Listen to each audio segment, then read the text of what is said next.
morning and welcome to our reflection on Psalm 34 on Saturday the 9th of May.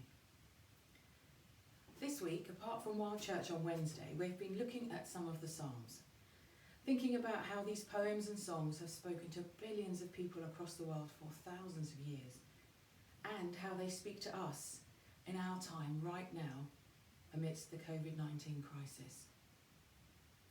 We've reflected on how in Psalm 42, the deer pants for water, and so we are all thirsty for God. How from the words in Psalm 139 we know that God searches us and knows us better than we know ourselves. We heard in the verses of Psalm 118 the promise of God's hesed, his mercy and steadfast love for us. And yesterday we briefly explored our desire to praise and worship God for his loving kindness. Throughout the week we've held our overarching theme in our hearts, taken from Psalm 34 verse 6, as we've been praying with and reflecting on the Psalms in this series. This poor soul cried, and the Lord heard me and saved me from all my troubles. And today we're going to look at Psalm 34 in its entirety. But first, let us sing a hymn of God's faithfulness to us. Feel free to join in if you wish.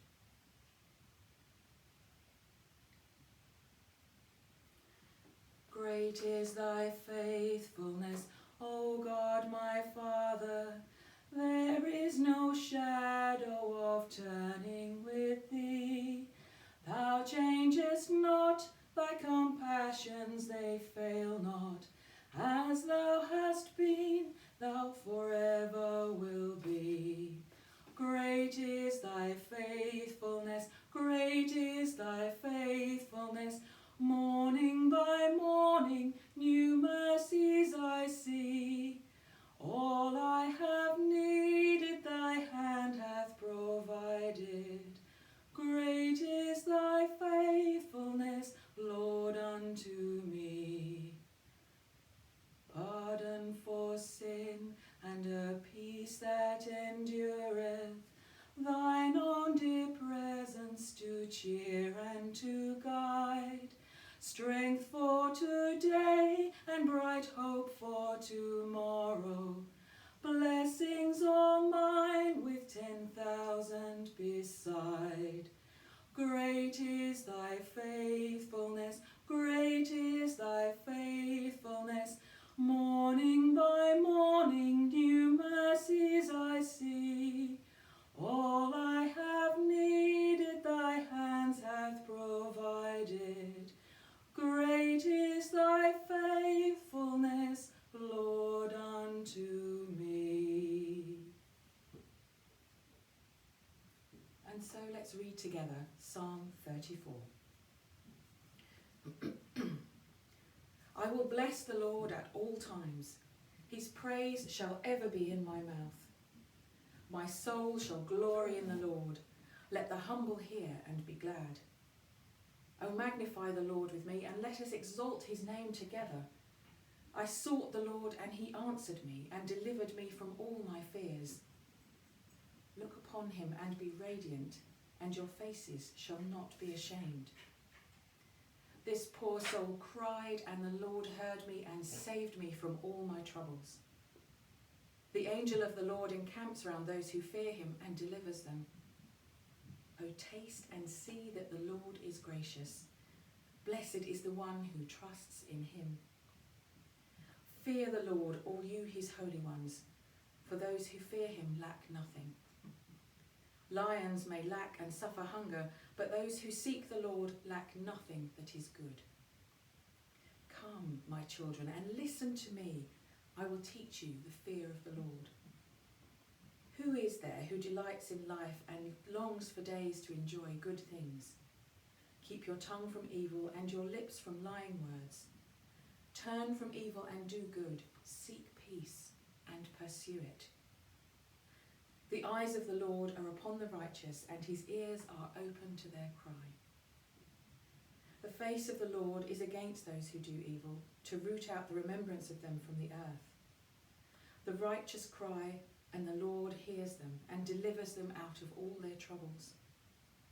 The Lord is near to the brokenhearted and will save those who are crushed in spirit. Many are the troubles of the righteous. From them all will the Lord deliver them. He keeps all their bones, so that not one of them is broken. But evil shall slay the wicked, and those who hate the righteous will be condemned. The Lord ransoms the life of his servants and will condemn none who seek refuge in him. O taste and see that the Lord is gracious. Blessed is the one who trusts in him.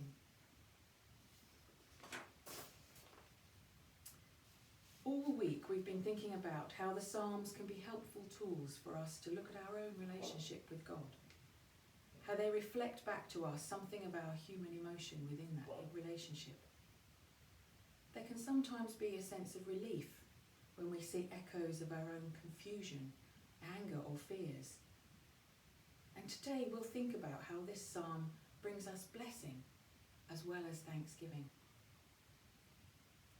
It begins with an appeal, an open invitation for us, the reader, or the one who hears it if it's sung, to join the psalmist in worship and praise, in standing in awesome wonder of God, and to receive the healing from God that the psalmist himself or herself has received.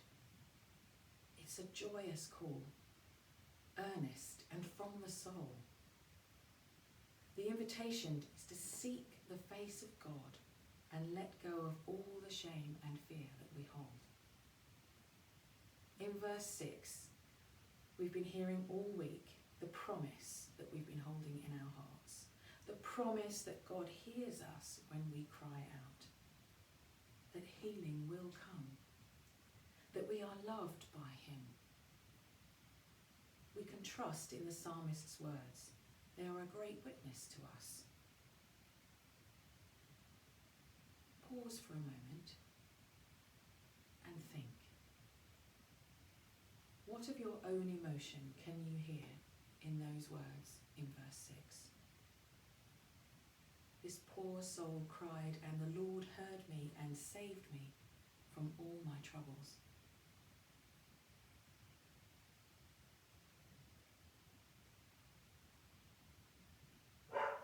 What emotion of the community or the country as a collective can you sense in those words?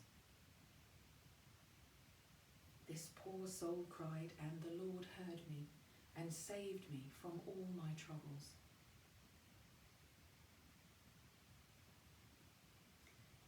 This psalm is a blessing because within its verses we are given the promise that life lived in fear of the Lord is one that will bring us fulfillment.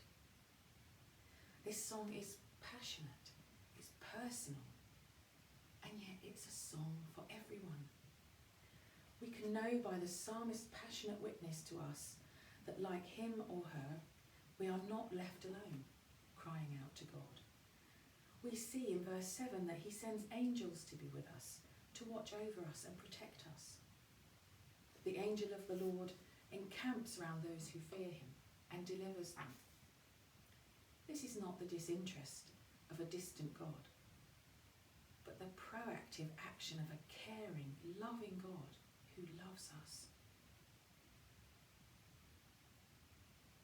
Stop for a moment and think about those angels that are sent by God. Think about who those angels may be for you at this time.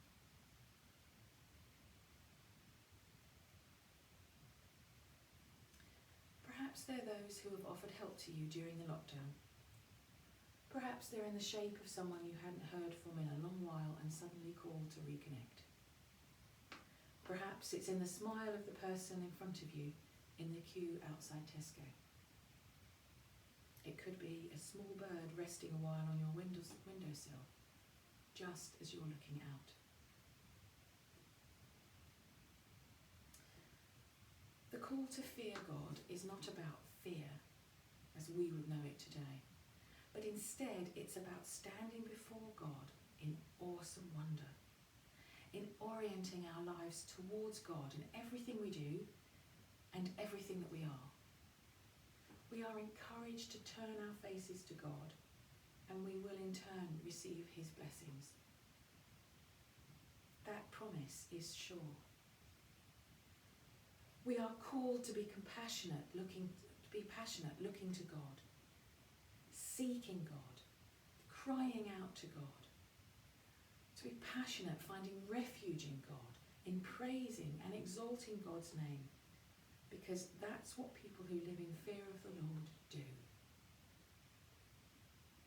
That doesn't mean that we're spared suffering. And that can be quite hard to understand. But it means that God is with us in every part of our life, in the joys, and so also in our suffering. We are assured that he will hear our prayers, and our final deliverance is sure. In perhaps the best known line of the text, the psalmist sings out, "Oh, taste and see that the Lord is good." We are being encouraged to jump in. We can choose to jump in, to experience God with every sense, with all of who we are. Just as in verse 14 of Psalm 139 that we heard earlier in the week, "I praise you because I am fearfully and wonderfully made." We are encouraged to jump in with our whole being and praise God. I encourage you to spend some time with this psalm today, remembering God's loving kindness and care towards you. Spend some time resting in his loving gaze, feeling the strength of his mercy and steadfast love surrounding you.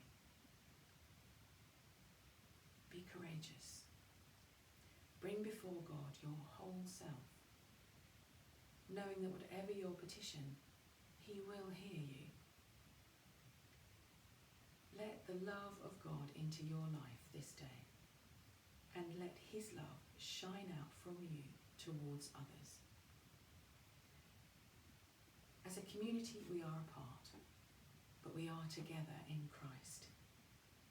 So please pray for our community today, in the same way that you pray for yourself, confident in what God can deliver, how his faithfulness can and will hold all of us as individuals and as a community in his unfailing love.